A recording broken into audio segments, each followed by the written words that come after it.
Hey again, everyone, and welcome to round 7, Canadian Grand Prix, Formula 1, since 2012. Canadian Grand Prix, so 6 rounds down, 6 different winners, from I think 5 different teams. Very difficult to predict so far, pretty bad results, frankly. Yeah, I'd like to think that a lot of my predictions have some logic and history behind them, but not quite paying off, so I might have a slight change of tack this week, but not significantly. I think it just takes a bit more luck for a few more people, and the race should follow much more of a trend, following last year, for example. So, news going into this weekend, well, not so much. It's been almost 2 weeks since the Monaco Grand Prix. A Grand Prix that was a little bit difficult to predict going into it, but after qualifying, made a lot more sense. Basically, after the first few laps, it was all rather decided, which meant for a bit of a dull race even by Monaco standards. Yeah, I didn't sort of watch it all terribly thoroughly, but not particularly. It's not that exciting. The result didn't particularly please me either.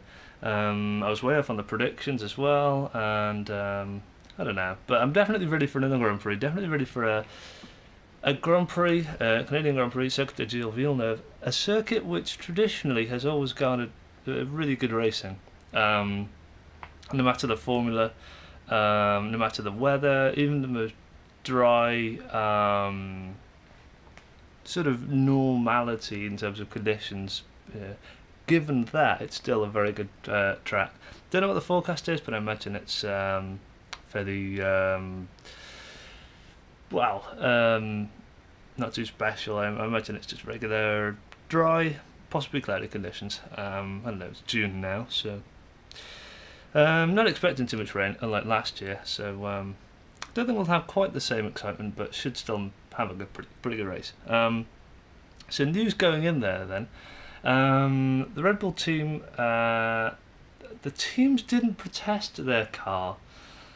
They sort of bottled it, and they didn't protest the Red Bull car before the race, but post-race they've gone to the FIA in a more official capacity, and after presumably various panels of judges and tests and everything else, they have now deemed that the Red Bull RB8, the present car, the side pods have a particular component that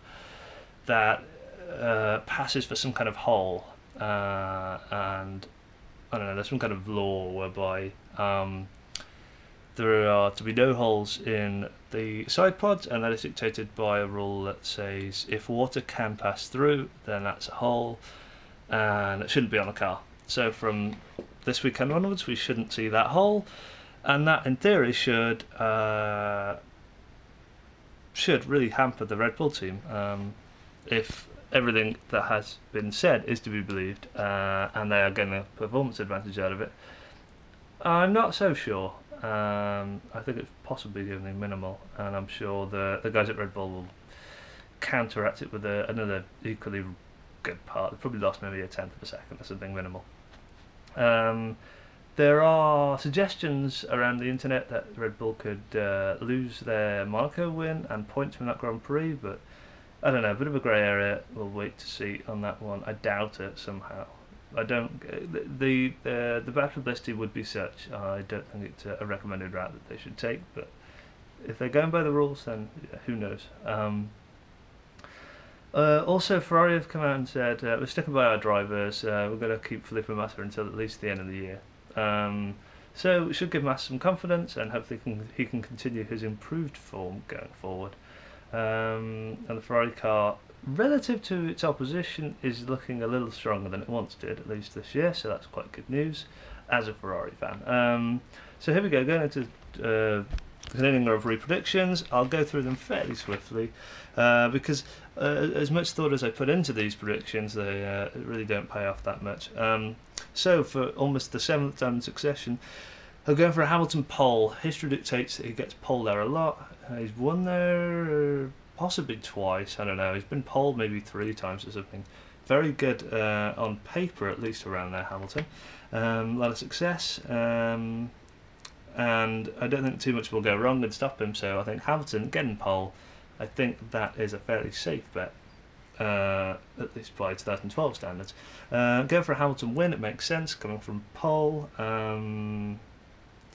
especially when ordinarily I'd put the Red Bulls down for a very good result, but with the part being banned and everything else, I'm not so sure. Nonetheless, I've gone for a Vettel and Webber 2-3. They're on a pretty decent run. They're leading the constructors. They have, it seems, the best car still. They seem to be making the least mistakes, and on race day they seem to have it all coming together, which is pretty good. Go for Rosberg 4th, very good run out in Monaco, 2nd place, arguably capable of the win. Car performance seemed very impressive. Looking out to get pole, the Mercedes was capable of pole, of course, and everything's looking pretty good. It's a different type of track, and I wouldn't be too surprised, actually. I've got Rosberg down for a 4th, but I wouldn't be too surprised if he ended up winning, because I sort of imagine a race a bit like China or something. So if tyre wear is as severe as it could be, then I think we should see the Mercedes doing reasonably well. Raikkonen 5th. Raikkonen's a bit of a wild card for me. I don't know, he's been a bit inconsistent recently. He's still complaining about steering wheel issues, power steering or something like that. It doesn't seem to be resolved yet. Nonetheless, I expect the Lotus team to be fairly competitive around Canada. If there is a great deal of tyre wear, I think they'll handle it pretty well, just like they did in Bahrain. I think that's looking quite good. I haven't got Grosjean down for anything in particular because he keeps crashing and making an arse of it. He has been pretty good in qualifying though, so I expect Grosjean to be up there, at least in Q3. Jensen down for a 6th place. May come as a bit of a surprise to some of you, but I think last year, not a fluke by any means, very well deserved, but they were quite unique conditions, and I think this year is a little different. Now there are many more teams in play. I don't think we'll have the same amount of rain. I don't think that'll happen.